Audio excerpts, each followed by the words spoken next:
Hello दोस्तों, स्वागत है आपका हमारे चैनल आशुतोष स्टडी रूम में। तो दोस्तों, आज हम पढ़ने वाले हैं JCERT क्लास 8 के भूगोल के अध्याय 3 से, जो अध्याय 3 है खनिज और शक्ति संसाधन। तो आज हम इसी पाठ को पढ़ने वाले हैं। सामान्य शब्दों में वे सभी पदार्थ जो खनन द्वारा प्राप्त होते हैं खनिज कहलाते हैं। तो यहाँ खनिज का परिभाषा दिया है कि सामान्य शब्दों में, मतलब वो सामान्य शब्दों में कहना चाहता है कि सामान्य शब्दों में वे पदार्थ जो खनन से प्राप्त होते हैं खनिज कहलाते हैं। खनिज प्राकृतिक रूप से प्राप्त होने वाले पदार्थ हैं। इसकी निश्चित रासायनिक संरचना होती है। खनिज हमें प्राकृतिक रूप से प्राप्त होती है, मतलब वो हम घर पर नहीं बनाते हैं, वो हमें मतलब प्रकृति के द्वारा मिलता है। मानव निर्मित तो नहीं है, उसे मानव नहीं बनाते हैं। इसकी निश्चित रासायनिक संरचना होती है। ये सब जो खनिज होते हैं उनकी संरचना होती है रासायनिक। खनिज मानव सभ्यता एवं संस्कृति के आधार स्तंभ है। मतलब आज जो भी खनिज से हो रहा है, मतलब आज जो देश आगे बढ़ रहा है, ये सब जो भी तरक्की हो रहा है, उसका भी आधार है खनिज ही। और संस्कृति का आधार स्तंभ यानी कि पहले, यानी कि जैसे कि हम हड़प्पा ये सब के बारे में पढ़ते हैं, तो वो सब की जानकारी भी हमें खनिज के द्वारा ही मिलती है। हमें खनन से ही पता चलता है कि पहले ऐसा ऐसा होता था। सभ्यता एवं संस्कृति के आर्थिक विकास के प्राथमिक चरण से लेकर वर्तमान तकनीकी युग तक मानव ने खनिज का प्रयोग किसी न किसी रूप से किया है।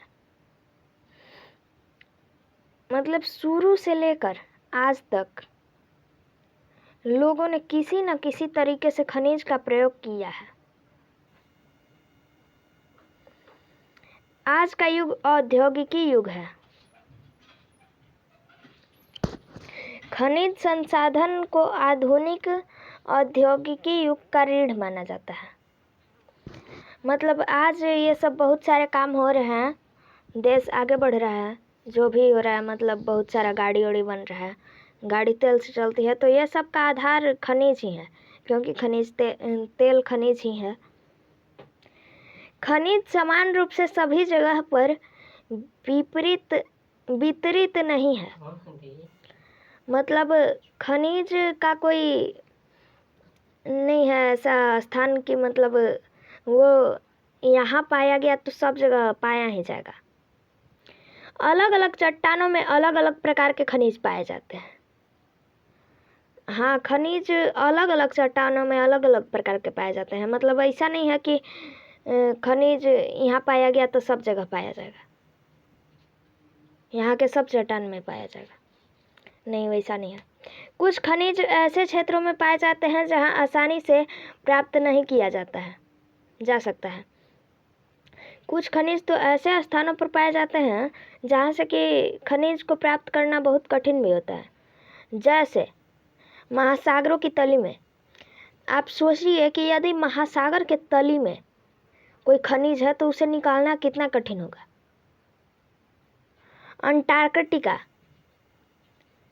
अंटार्कटिका ध्रुव है, पृथ्वी का ध्रुव है, वहाँ बर्फ जमा हुआ रहता है।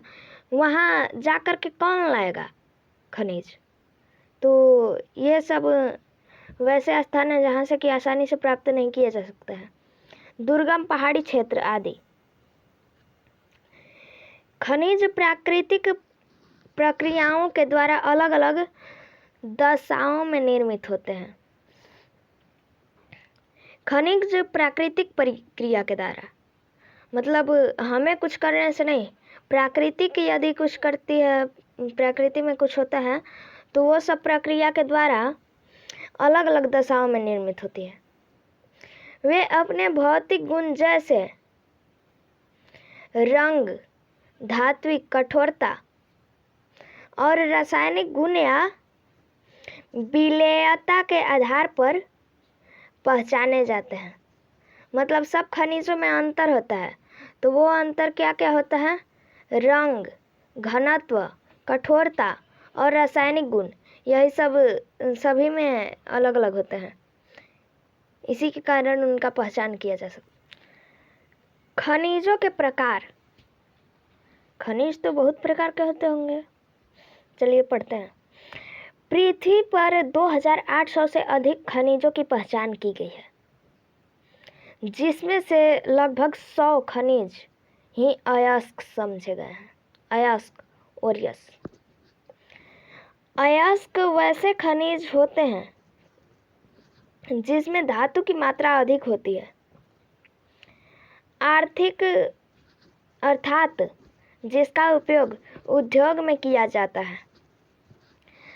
संरचना के आधार पर खनिज के मुख्यतः धात्विक और अधात्विक दो श्रेणी में वर्गीकृत किया गया है। धात्विक और अधात्विक खनिज दो प्रकार के होते हैं, लौह एवं अलौह। अच्छा, खनिज तो दो प्रकार के हुए,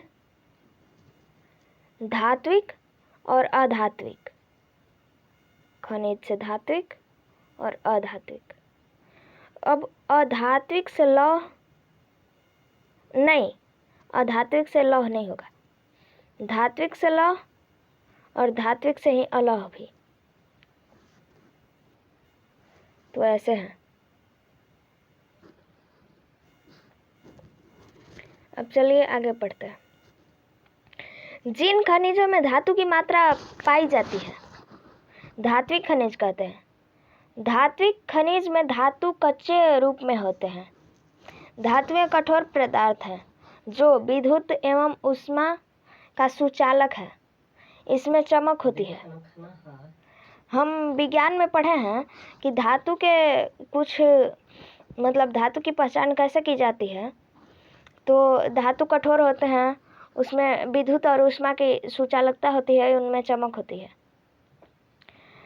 लौह अयस्क, मैग्नीज, बैक्साइड अयस्क इसके उदाहरण हैं, जिसमें धात्विक खनिज में लौह अंश की प्रधानता होती है। इसमें लौह धात्विक खनिज कहते हैं,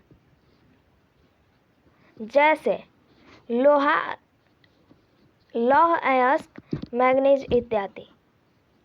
अलौह धातुओं में लौह तत्व नहीं होते हैं, जैसे सोना, चांदी, सीसा इत्यादि। मतलब वैसे खनिज को लौह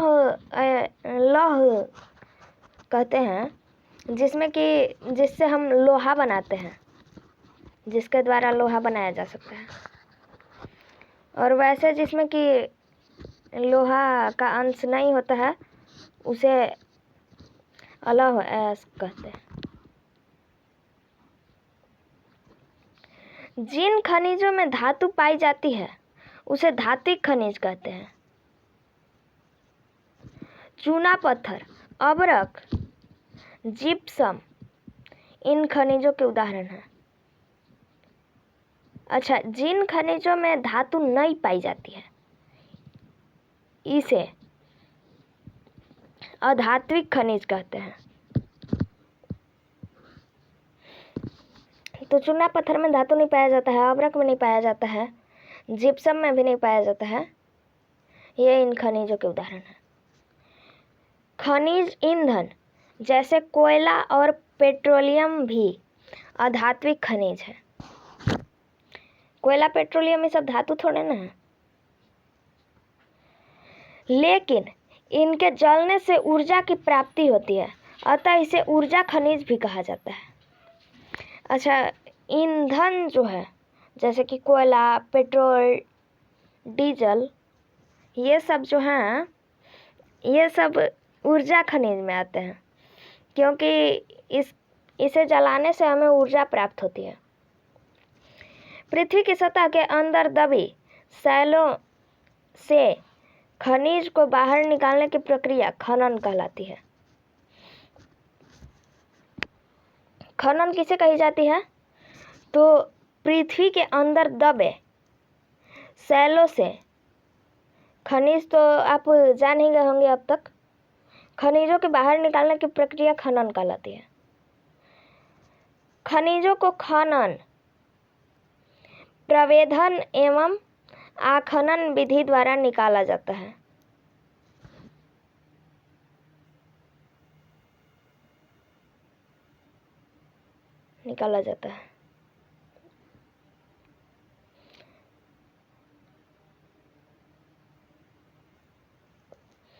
खनिज जो कम गहराई में स्थित हैं, वे पृथ्वी के ऊपरी स्तर को हटाकर निकाले जाते हैं।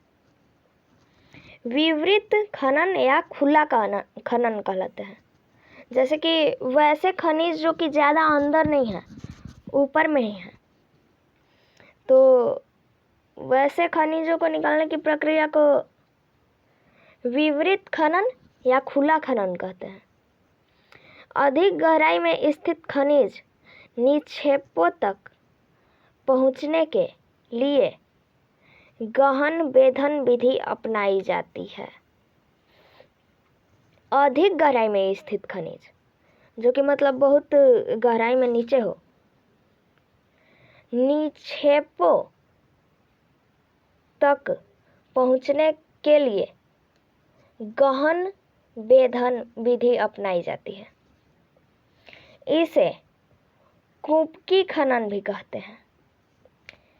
पेट्रोलियम और प्राकृतिक गैस धरातल के बहुत नीचे पाए जाते हैं।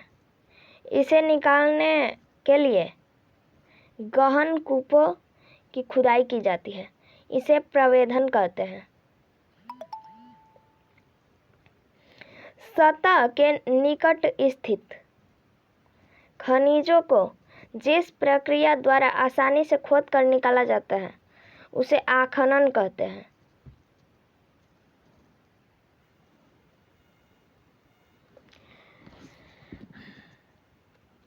खनिजों का निष्कर्ष, मतलब खनिजों को कैसे निकाला जाए, तो आखनन से, खनन से, प्रवेधन से। विवृत खनन, कुंभकी खनन। जानने योग्य बातें। एक या एक से अधिक खनिजों का समूहन जिसका अनिश्चित संगठन होता है, चट्टान या सेल कहलाते हैं। वैसे सेल जिसमें खनिज का निष्कर्ष किया जाता है, अयस्क कहे जाते हैं। विश्व में खनिज का वितरण। खनिज विभिन्न प्रकार के सेलों में पाए जाते हैं। सेल मतलब चट्टान, सेल या चट्टान।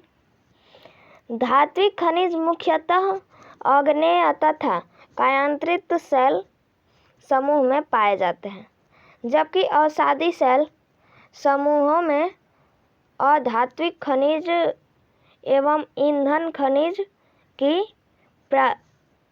प्रधानता पाई जाती है। विश्व के अलग अलग भागों में अलग अलग खनिज पाए जाते हैं, क्योंकि प्रदेश विशेष की शैली संरचना में अंतर होता है। विश्व के उन सभी प्रदेशों में जहां प्राचीन आग्नेय एवं कायांतरित सेल पाए जाते हैं, वहां लोहा, तांबा, मैंगनीज जैसे धात्विक खनिज पाए जाते हैं। दक्षिण भारत में दक्कन का पठार, दक्षिण अफ्रीका ब्राजील का पठार लौह अयस्क उत्पादन के लिए प्रसिद्ध है। मैदानों एवं नवीन वलित पर्वत के क्षेत्रों में चूना पत्थर खनिज, ईंधन जैसे खनिज पाए जाते हैं। तो दोस्तों, आज के लिए बस इतना ही। यदि आपको हमारा वीडियो पसंद आया हो तो लाइक कर दीजिए और अपने सहपाठियों के साथ शेयर कीजिए। तो अब हम आगे पढ़ेंगे एशिया ये सब के बारे में, और हमारे चैनल को सब्सक्राइब, लाइक, शेयर ज़रूर करें।